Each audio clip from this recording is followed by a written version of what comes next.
समाधान समाधान समाधान।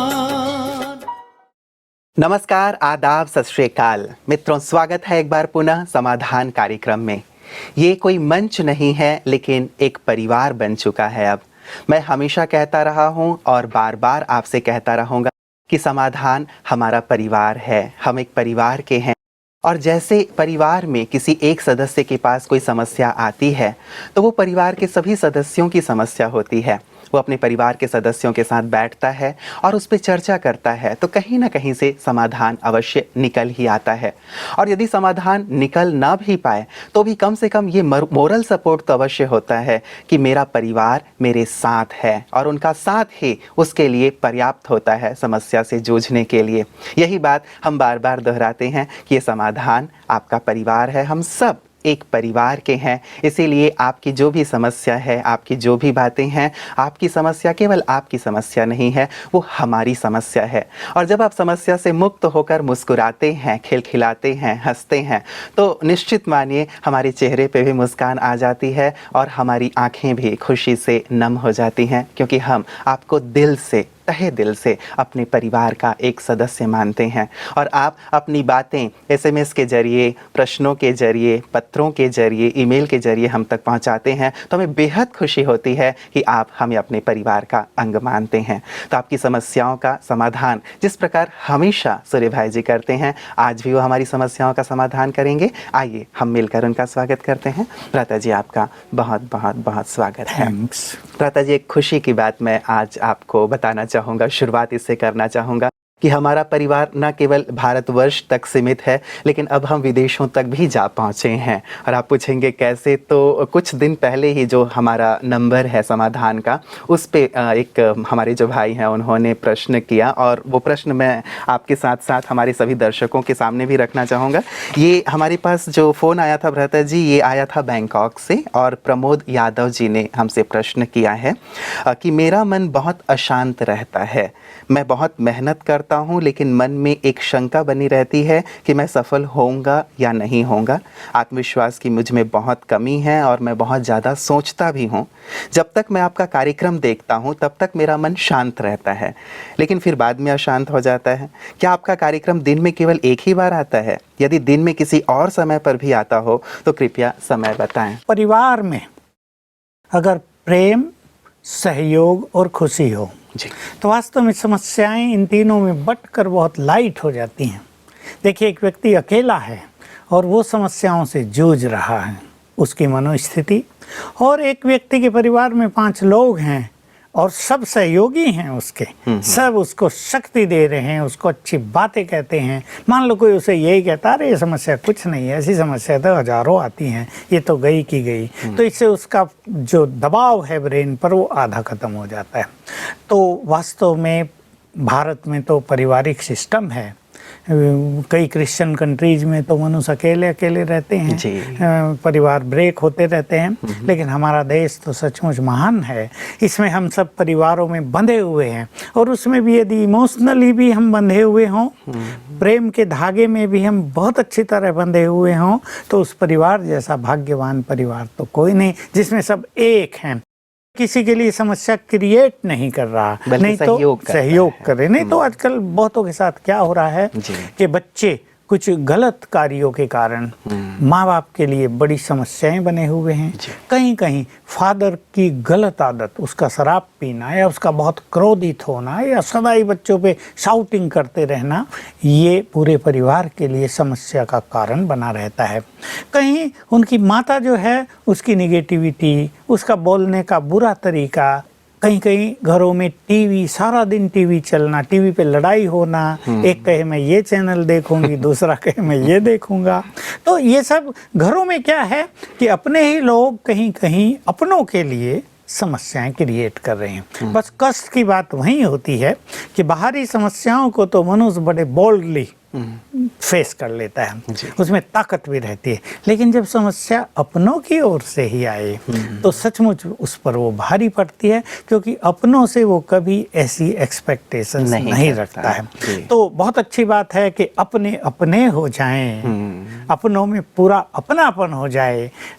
हम ऐसे भारत की फिर से एक विजन देख रहे हैं, कल्पना कर रहे हैं कि शीघ्र ही हमारे सामने एक ऐसा भारत आएगा, शीघ्र, बहुत लंबा समय नहीं, जब ये सारा देश, तब विश्व यही होगा, एक परिवार होगा, सबके बीच में अपनापन होगा, मॉरल वैल्यूज अपने संपूर्ण स्वरूप में होंगी, सत्यता, ईमानदारी, प्रेम, ये तो नेचुरल लाइफ होगी। ऐसा सुंदर समय हमारे सामने आ रहा है। और जिन परिवारों में अब भी ये सब है, they are most fortunate in the world. तो उनके पास तो समस्या आती ही नहीं, और अगर आती हैं उनकी यूनिटी की पावर देख के दूर से भाग जाती हैं जी। तो यादव जी का जो प्रश्न है, उनका मन बहुत भटकता है, उनके मन में जरा बेचैनी सी रहती है, अशांति रहती है। उसके लिए बहुत अच्छी बात है कि ये हमारा ये कार्यक्रम देख रहे हैं और इसके प्रति रुचि बढ़ती जा रही है। और निश्चित रूप से जो हमारे ऑर्गेनाइजर हैं वो इसके बारे में विचार कर ही रहे होंगे, क्योंकि ये बहुत एक डिमांडिंग चीज़ संसार के लिए है। समस्याओं से हर व्यक्ति प्रभावित हो रहा है और नई नई समस्याएं उभर के सामने भी आ रही हैं। तो हो सकता है इसको डबल टाइम दिया जाए, सवेरे भी और शाम को भी, और टाइम जैसे ज़्यादा लोग इसको देख सकें उस पर भी ध्यान दिया जाए। वो तो सब हो जाएगा जैसे जैसे लोगों की डिमांड आएगी। तो देखिए, हमारे कार्यक्रम तो सबको सुख देने के लिए हैं, इसमें हमारा कुछ अर्निंग का मतलब तो है नहीं, न हम कोई ऐड दे रहे हैं, तो ये होगा। लेकिन यादव जी को मैं एक बात कहूँगा, उन्होंने थोड़ा बहुत ईश्वरीय ज्ञान तो लिया है, लेकिन वो ज्ञान को और अच्छी तरह बढ़ाएं। डेली ज्ञान का कुछ अध्ययन भी होना चाहिए, ताकि हमारे मन को रोज सुंदर सुंदर विचार मिले। जब हम अपने मन को अच्छे विचार नहीं देते तो किसी भी नेगेटिव विचार का, किसी भी समस्या का, किसी भी अनहोनी घटना का गहरा प्रभाव हमारे मानस पटल पर छाया रहता है। तो यादव को मैं ये कहूँगा कि वो रोज ईश्वरीय महावाक्यों की स्टडी करें और आश्रम में रोज सवेरे 1 घंटा अवश्य जाएं। देखिए क्या होता है, मनुष्य देर से उठता है। जब इनसे मेरी बात हो रही थी भ्राता जी, तो मैंने इनसे पूछा कि क्या वहाँ पे कोई ब्रह्मा कुमारी का केंद्र है, जैसा आप हमेशा सजेस्ट करते हैं कि केंद्र में जाएं, वहाँ राजयोग का अभ्यास करें। तो इन्होंने कहा कि नहीं, आसपास कोई केंद्र ऐसा है, ऐसा तो मुझे ज्ञात नहीं है, लेकिन फॉर्चुनेटली उन्होंने कहीं हमारा ये कार्यक्रम देखा और उन्हें अच्छा लगा, तो उन्होंने वो नंबर देख करके फ़ोन किया था। तो बैंकॉक में भी कहीं यदि हमारे सेवा केंद्र हैं? बैंकॉक में भी सेवा केंद्र हैं और बहुत अच्छी तरह से और बहुत समय से चल रहा है। इनको उसका फ़ोन नंबर या एड्रेस दे दिया जाएगा और ये वहाँ जाकर रोज 1 घंटा दें। तो क्या है, जैसे हम अपने शरीर के लिए सोते हैं, भोजन करते हैं, चाय पानी पीते हैं, तो बॉडी को एनर्जी देते हैं ना। अगर कोई ये सब न करे, बॉडी को 24 घंटे यूज ही करता रहे, न खाए, न पिए, न सोए, तो मर जाएगा ना। मन भी हमारा एक मुख्य हमारी शक्ति है, इसको भी हमें एनर्जी देनी चाहिए, शक्ति देनी चाहिए। ये चाहता है प्योरिटी, ये चाहता है शुद्धिकरण, ये चाहता है पॉजिटिव विचार। देखिए, मन ये सब चीज़ें चाहता है। अगर इसके विपरीत हम जाते हैं तो मन की शक्तियाँ एग्जॉस्ट होती हैं, हम बहुत डाउन हो जाते हैं। मन में इम्प्योरिटी चल रही है, मन में निगेटिविटी चल रही है, मन में क्रोध उठ रहा है, न जाने हम क्या क्या सोच रहे हैं, तो मन कमज़ोर होता जा रहा है। ये बात सभी दर्शकों को जान लेनी चाहिए। तो मन को एनर्जेटिक रखना सुखी जीवन के लिए, सफलता के लिए परम आवश्यक है, उस पर सभी ध्यान दें। तो रोज सवेरे अगर ये वहाँ जाकर 1 घंटा देंगे, और मान लो ऐसी बात है कि ये नहीं जा सकते, बहुत दूर हो वहाँ आश्रम, क्योंकि विदेशों में दूर होते हैं, तो ये घर में बैठकर 1 घंटा अपने को दें। अपने को समय देना है। जैसे किसी को भोजन बनाना है, खाना है, तो वो खुद को समय देता है ना, स्नान करना है। 1 घंटा मन के लिए, बुद्धि के लिए, आत्मा के लिए समय दें। आधा घंटा अच्छी स्टडी करें ईश्वरीय महावाक्यों की, आधा घंटा उन पे चिंतन करें, 10-15 मिनट मेडिटेशन भी कर लें। तो इससे ये एनर्जेटिक हो जाएंगे और जो निगेटिव इफेक्ट इनके ऊपर आ रहा है वो समाप्त हो जाएगा। निगेटिव इफेक्ट को रोकना परम आवश्यक है, क्योंकि ये ऐसी एक धारा है, निगेटिव चीज़ें आ आ रही हैं, हमारे मन में जैसे कि द्वार खुल गया उसका, वो अंदर जा रही हैं, हम उसे एक्सेप्ट कर रहे हैं। कहीं कहीं निगेटिविटी को मनुष्य एंजॉय भी करता है, लेकिन उसे पता नहीं ये एंजॉयमेंट उसका ऐसा एंजॉयमेंट है, जब मनुष्य को ठंड लगती है तो आग पे सेक लेते हैं ना थोड़ा, लेकिन बिल्कुल नज़दीक चले जाएं आग के, जलेंगे ही ना। तो ऐसे ये निगेटिविटी जैसे बढ़ती जाएगी, ये मन की शक्तियों को जलाएगी। इसलिए रोज अपने को एनर्जी देने के लिए 1 घंटा सवेरे सवेरे। भ्राता जी, शायद हमने पहले भी चर्चा की थी, हमारी किसी बहन ने प्रश्न किया था, मैं समझता हूँ शायद पिछले एपिसोड में, कि वो भी शायद नहीं जा पाती हैं सेवा केंद्र पे, और इनका भी जो प्रमोद जी का भी जो प्रश्न है शायद ये भी नहीं जा पाते हैं। तो तब भी मैंने आपसे एक प्रश्न किया था कि क्या हम अपने स्थान पे रहते हुए ही क्या ये नहीं कर सकते राजयोग का अभ्यास? और साथ ही भ्राता जी, जैसे पीस ऑफ माइंड चैनल है, क्या इसमें कोई ऐसा प्रोग्राम दिखाया जा रहा है जिसको देख करके व्यक्ति राजयोग को सीख सके, ईश्वरीय ज्ञान को समझ सके? यदि कुछ ऐसी व्यवस्था भी हो सके तो इनके लिए बहुत सुंदर हो जाए। देखिए, पीस ऑफ माइंड चैनल तो संसार के लिए वरदान है। ये मैं इसलिए नहीं कह रहा वो हमारा चैनल है, पर मैं भी देखता हूँ कभी कभी सवेरे 4 बजे उठकर, सचमुच आनंद मिल जाता है। परमात्मा से कैसे शक्तियाँ लेनी हैं, उससे अपना रिलेशनशिप कैसे रखना है। जैसे अभी उत्तराखंड की त्रासदी हुई तो दिखा रहे थे कि उत्तराखंड के लोगों को गुड वाइब्रेशंस कैसे दें। तो इतनी अच्छी अच्छी टीचिंग्स जो मनुष्य को संसार में कहीं नहीं मिलती, न मिल सकती, वो इस चैनल के माध्यम से संसार को दी जा रही है। इसलिए सवेरे आते हैं 4 बजे, 5 बजे, 6 बजे, 7, 8, सारा दिन चलता है। इसमें ना कोई गंदे गीत हैं, ना कोई गंदे डांस हैं, न कोई ऐड हैं। बिल्कुल ये ज्ञान, योग, मनुष्य के चित्त को एनलाइटन करने वाला अध्यात्म से जुड़े हुए बातें हैं और बहुत सुंदर है। बिल्कुल आंतरिक चेतनाओं को जगाने वाला, जीवन को सुखी करने की मार्ग दिखाने वाला ये चैनल है।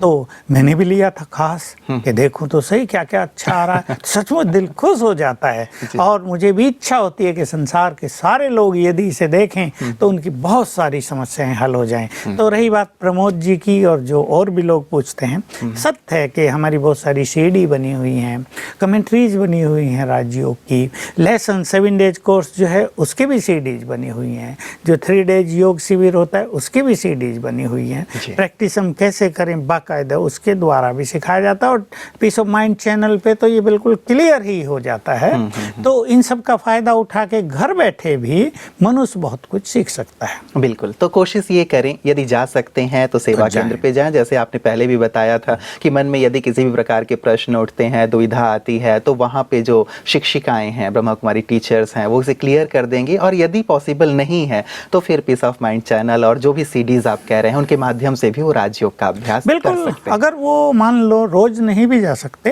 तो हफ्ते में 1 दिन, और यदि वो निश्चित टाइम पे नहीं जा सकते तो किसी भी टाइम जाकर वहाँ जो मेडिटेशन रूम है हमारे, उनमें बैठें, 10 मिनट भी बैठ कर आएँ। वहाँ के वाइब्रेशंस इतने पॉजिटिव, इतने पावरफुल, इतने एनर्जेटिक, इतने हैप्पीनेस और अनेक प्योरिटी की चीज़ों से भरे हुए होते हैं कि वहाँ अगर बैठ के थोड़ा भी अच्छा चिंतन किया जाए तो मनुष्य को अनेक इंट्यूशंस प्राप्त होती हैं। अगर एक कवि है और उससे कोई गीत नहीं बन रहा है और वो वहाँ जाके बैठ जाए तो गीत फटाफट बन जाएगा। यदि एक राइटर है और वो कोई इम्पोर्टेंट चीज़ लिख रहा है और उसकी कलम नहीं चल रही है, या सुंदर शैली या लैंग्वेज वो नहीं दे पा रहा है, वहाँ जाकर बैठे, थोड़ी देर में एक सुंदर फ्लो प्रारंभ हो जाएगा। यदि एक फिलोसोफर है और वो गहन चिंतन में जाना चाहता है, वहाँ जाकर बैठे, उसे मन इच्छित फल प्राप्त हो जाएगा। तो वहाँ जाना भी अपने में एक बहुत बड़ी चीज़ है, एनर्जी को प्राप्त करने का एक साधन है। इसलिए 1 या 2 बार भी वीक में चले जाना चाहिए। थोड़ा टाइम निकाल के देखे, जब वहाँ अच्छा कार्य चल रहा हो तब चले जाना चाहिए। तो ये स्वयं की स्वयं ही पालना करने वाली बात। आपने इतना सुंदर वर्णन किया है भ्राता जी सेवा केंद्र का कि मुझे लगता है कि सभी लोग एक बार अवश्य वहाँ जाना चाहेंगे, मेडिटेशन रूम में बैठना चाहेंगे और अपनी जो भी आंतरिक शक्तियाँ हैं, कलाएँ हैं, उन्हें विकसित करना चाहेंगे। देखिए, हम यहाँ बहुत समय से रह रहे, मुझे 45 वर्ष हो गए, लेकिन आकर्षण होता है कि मेडिटेशन रूम की ओर हम चलें। उसे हम बाबा का कमरा कहते हैं, जहाँ बाबा का चित्र, शिव बाबा का चित्र लगा होता है। मेडिटेशन की बहुत अच्छी फीलिंग्स वहाँ होती है। वहाँ जाते ही हम भगवान से बात करते हैं, हमारी गुड फीलिंग होने लगती है, हमारी आंतरिक चेतना जग जाती है, हमें अपनी सोई हुई शक्तियों को जगाने का एक मार्ग मिल जाता है और हमें पता लगता है we are more powerful powerful than this problem. जिस प्रॉब्लम को लेके हम परेशान हो रहे हैं वहां जाते ही लगता है इट्स नथिंग। तो ऐसी चीजें हमें भी आकर्षित करती हैं, और एक यदि नया व्यक्ति जाता है तो उसको तो लगता है हमें तो स्वर्ग में आ गया। बिल्कुल। तो ऐसी जहाँ इतनी सुंदर सहज प्राप्ति हो रही है वहाँ तो निश्चित रूप से जाकर के अपने आप को एनर्जाइज करना चाहिए ताकि समस्याएं उनके लिए खेल अनुभव होने लगे। प्रातः जी, जो दूसरा हमारे पास एक मेल आया है, ये मेल हमारे पास आया है उज्जैन से और सुभाष जी लिख रहे हैं। कहते हैं कि मेरे एक मित्र हैं, उनके घर में जैसे मुसीबतों का पहाड़ टूट पड़ा है। उनके घर में एक जवान लड़का एक्सीडेंट में मर गया। अपने कजिन के मौत से मेरे मित्र का बेटा इतना टूट गया कि उसने ट्रेन के नीचे आकर सुसाइड कर लिया। इन दोनों घटनाओं से मेरे मित्र का परिवार इतना आहत है कि आज 1.5 साल हो गए हैं इस घटना को, फिर भी वो परिवार गमज़दा है। कैसे वो इस गम से बाहर निकलें? कृपया इस पे कुछ प्रकाश डालें। बिल्कुल, बात इनकी बहुत प्रैक्टिकल है।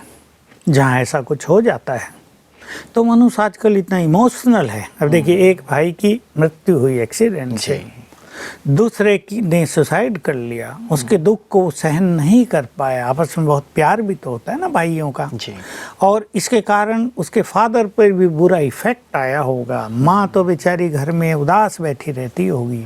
दो यंग लोगों की जिस परिवार, जब जवान बच्चे घर से ऐसे चले जाते हैं। लेकिन अब इस दुविधा से, इस काली छाया से इन्हें बाहर तो निकलना ही है। ये सचमुच ऐसी चीज होती है कि मनुष्य को मार डालती है, और कभी कभी तो उसे अंधकार नजर आता है कि करें क्या अब। जैसे उनका भविष्य नष्ट हो गया, उनकी उम्मीदों पर पानी फिर गया है, और उन्हें कहीं भी आशा की किरण दिखाई नहीं दे रही है। उन्हें रहता कहीं और कुछ हमारे परिवार के साथ ना हो जाए, कहीं हमारे जीवन में बुरे दिन तो नहीं आ गए हैं, कहीं किसी बुरे ग्रह की नज़र तो हम पे नहीं पड़ गई। ज्योतिषी भी कुछ कह देते हैं ये दशा चल रही है, तो मनुष्य इसमें घबरा जाता है। लेकिन मैं इस परिवार के लिए अपनी सहानुभूति रखते हुए ये कहूँगा कि जल्द ही आप सभी इस काली छाया से, इस दुखों की छाया से जरा ऊपर आ जाएं। जो दोनों बच्चे इनके परिवार से गए हैं उनको बहुत अच्छे वाइब्रेशंस ये दें, और मैं सुभाष भाई को कहूँगा या और जो इनके राजयोगी फ्रेंड हैं कि रोज़ कम से कम 15 मिनट इस परिवार को गुड वाइब्रेशंस दें, इस परिवार को शांति के वाइब्रेशंस दें, शक्तियों के वाइब्रेशंस दें, ताकि ये जो इनके घर में एक बहुत बुरी चीज़ हुई है इसको सहन करने की क्षमता इनके अंदर आ जाए, और कहीं वो न कुछ कर बैठे, कहीं उनको न कुछ हो जाए। क्योंकि ऐसे में जो फादर होता है उसको प्राय हार्ट अटैक होते हैं, वो उसको सहन नहीं कर पाता है। उन्हें लगता है कि जैसे अब तो हमारा सब कुछ लूट गया, तो अब जीने की कोई आश ही उनके मन में बाकी नहीं रहती, तो उससे भी बहुत सारी उनको तकलीफें हो जाती। अब जिन लोगों के साथ ऐसी घटनाएं हो रही हैं बहुत, देखो उत्तराखंड में बहुत हुई हैं, क्योंकि मृत्यु पर किसी का अधिकार नहीं है, तो ऐसी घटनाओं को स्वीकार कर लें। यद्यपि काम थोड़ा कठिन होता है, मनुष्य स्वीकार नहीं कर पाता है, लेकिन और कोई चारा भी तो नहीं है। इसलिए स्वीकार करके आगे की सुध लें।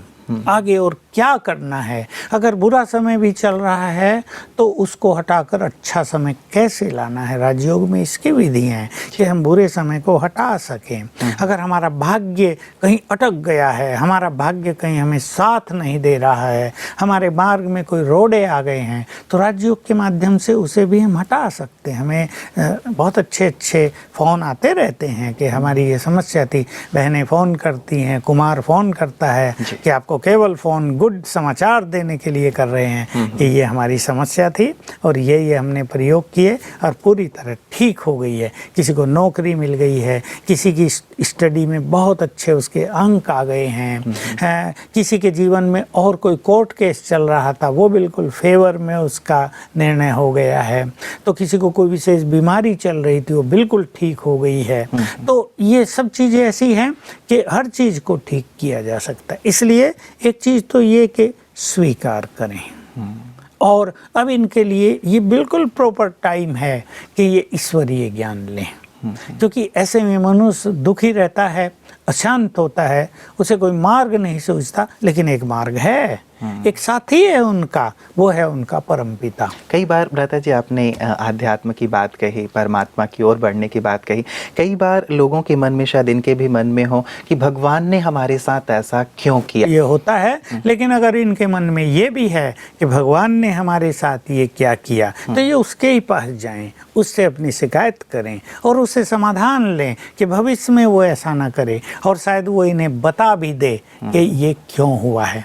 तो इसलिए ये उचित समय है जब ये अपने चित्त को वहाँ जाकर शांत कर सकते हैं और फिर से इनकी खोई हुई जो खुशी है वो लौट सकती है। देखो, मुझे कल ही एक फ़ोन मिला, कोटा के पास के किसी व्यक्ति का था। बहुत ये ऐसी चीज़ें हैं जिनको सुन के अपने को भी दर्द होता है कि उसने अपना लड़का, ये गांव में रहते हैं, कोटा में भेजा कोचिंग करने इंजीनियरिंग के लिए। 19 साल का लड़का, वही किसी लड़की से हो गया प्यार, उसमें धोखा मिला और सुसाइड कर लिया।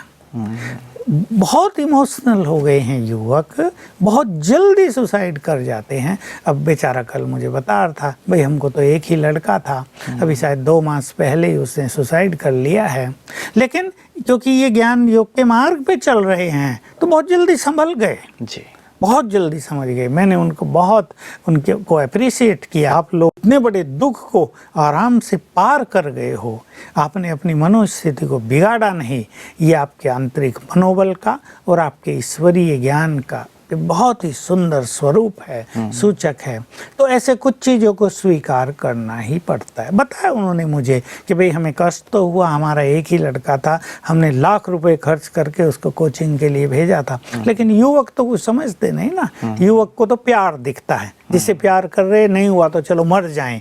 ये ऐसी गंदी सोच युवकों के अंदर आजकल आ गई है। तो मुझे कोटा में हम गए थे, मुझे बताया कि सुसाइडल टेंडेंसी बहुत बढ़ती जा रही है युवकों के अंदर। मैं अपने युवकों को कहूँगा, हम विशेष चर्चा अवश्य करेंगे, जैसे आपने कहा पहले भी हम चर्चा कर चुके हैं, लेकिन जैसे सचमुच जैसे आप अभी लगातार इसकी चर्चा कर रहे हैं, आपके पास भी केसेस आ रहे हैं, इस पर निश्चित रूप से हमें गहराई से चर्चा करने की। तो मैं इस परिवार को कहूँगा कि थोड़ा ज्ञान योग की ओर अब चलें, तो इनमें शक्ति आएगी इस दुख को सहने की, और ये परमात्मा के समीप भी जा सकेंगे। और जैसे मैंने कहा, ये उसी से अपनी शिकायत करें कि तुमने हमारे साथ ऐसा क्यों किया, तो निश्चित रूप से वो इन्हें बहुत रिलैक्स करेगा, इनकी बातों को ऐसा कर देगा, इन्हें ऐसा रियलाइज करा देगा कि जैसे इनके साथ कुछ हुआ ही नहीं, और इनके पहले के जैसे जीवन की जो खुशी थी, जो आनंद था, वो लौट आएगा। बिल्कुल। चलिए भ्राता जी, आपने बहुत सुंदर बातें कही हैं।